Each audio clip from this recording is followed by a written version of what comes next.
அன்பான தேவனுடைய பிள்ளைகளே, இனிய இயேசுவின் மகிமையான நாமத்தில் உங்களை வாழ்த்துகிறேன்.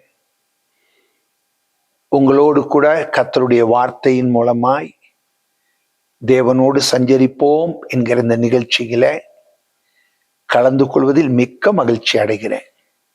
இன்றைய தினத்திலும் ஏசாயா தீர்க்கதரிசியின் புஸ்தகம் 60வது அதிகாரம் 1வது வசனம், எழும்பி பிரகாசி. பிரகாசி என்று சொல்லும்போது சாட்சியாய் இரு என்று பொருள்.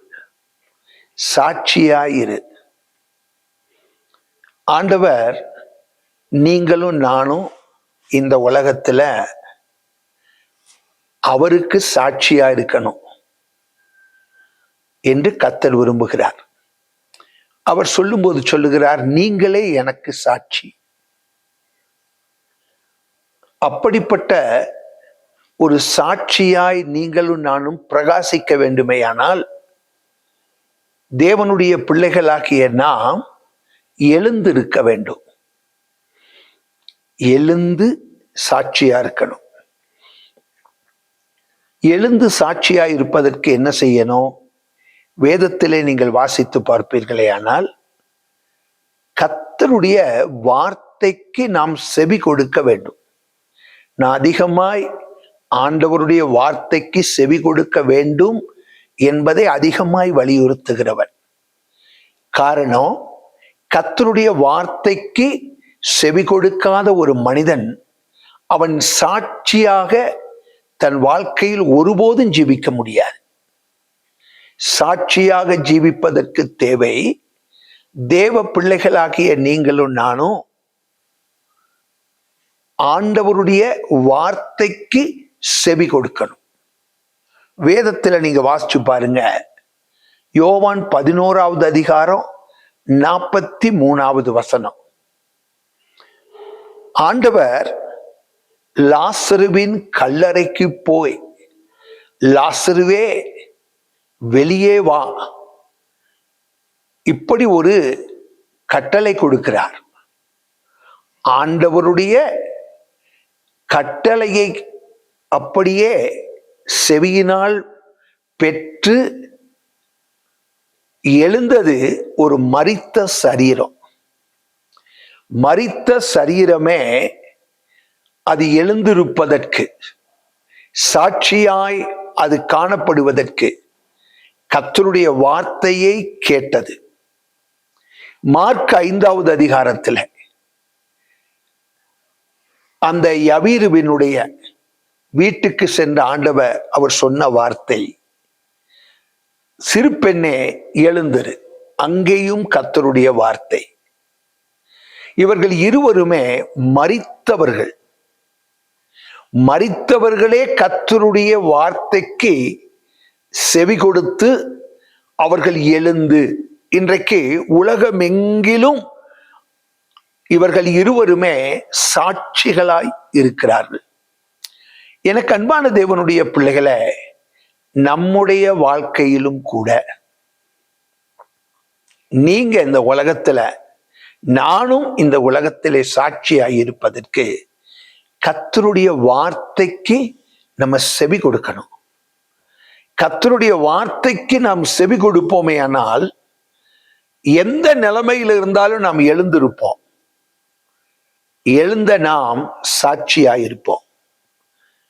எவைகளிலிருந்து நாம் எழும்ப வேண்டும் என்று சொல்லி ஏசாயா தீர்க்கதரிசி சொல்லுகிறார். ஏசாயா 52:2, தூசியை உதறிவிட்டு, அற்பத்தனமான சில காரியங்கள், இவைகளை உதறிவிட்டு நாம் எழுந்திருக்க வேண்டும். அப்பொழுது நாம் பிரகாசிக்கலாம். அதற்கு உதாரணம் சொல்லுகிறேன். ஒரு வீட்டுக்கு நான் போயிருந்த போது, அந்த வீட்டில் டிவிக்கு பின்பாக ஒரு பாட்டில்ல தண்ணீரை போல இருந்தது. எனக்கு அது என்ன என்றே தெரியாது. கூட வந்தவர் தான் சொன்னார், சாராயத்தை ஒளித்து வைத்திருக்கிறார் என்று. நான் அவரிடத்திலே சொன்னேன், ஐயா, இப்படி ஒளிச்சு வச்சிருக்கிறீங்களே, இதுக்கு நம்ம அடிமையாகலாமா அப்படின்னு கேட்டேன். அவர் சொன்னார், உங்களுக்கு இது தண்ணி மாதிரி இருக்கலாம், எனக்கு இது கடவுள். என்றைக்கு இந்த அற்பத்தனமான ஒன்று, இதே போல அநேக காரியங்கள் உண்டு. பணம், பாவம், பல்வேறு காரியங்கள், இவைகள் எல்லாம் என்றைக்கு நமக்கு விலையேற பெற்றதாக தெரிகிறதோ, அன்றைக்கு நீங்களும் நானும் நம்முடைய சாட்சியை இழந்து விடுவோம். அற்பத்தனமானவைகள், இந்த அற்பத்தனமானவைகளை எல்லாம் நாம் விட்டு எழுந்திருக்கும் போது இயேசுவுக்கு சாட்சியா இருக்கலாம். கர்த்தர் தாமே அப்படிப்பட்ட சாட்சியாய் நம்மை நிறுத்துவாராக. ஜெபிப்போமா. மகா இரக்கமுள்ள எங்கள் அன்பின் ஆண்டவரே, எங்களை பிரகாசிப்பிக்கிற தெய்வமே, நாங்களும் பிரகாசிக்க வேண்டும் என்று எங்களோடு இடைப்பட்ட உம்முடைய வார்த்தைக்காக நாங்கள் உம்மை ஸ்தோத்தரிக்கிறோம்.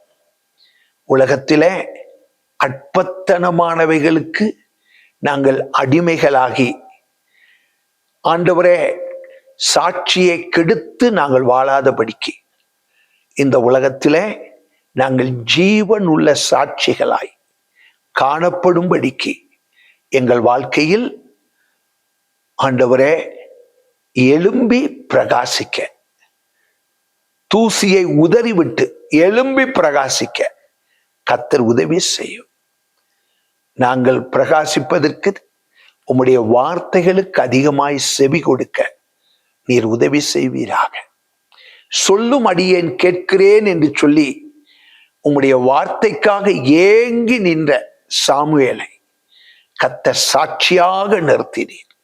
எங்களையும் நிறுத்தும். எங்களுக்கும் அபிதமான ஆசையை தாரும். இயேசுவின் நாமத்தில் பிதாவே, ஆமென், ஆமென். God bless. கர்த்தர் உங்களை ஆசீர்வதிப்பாராக. ஆமென்.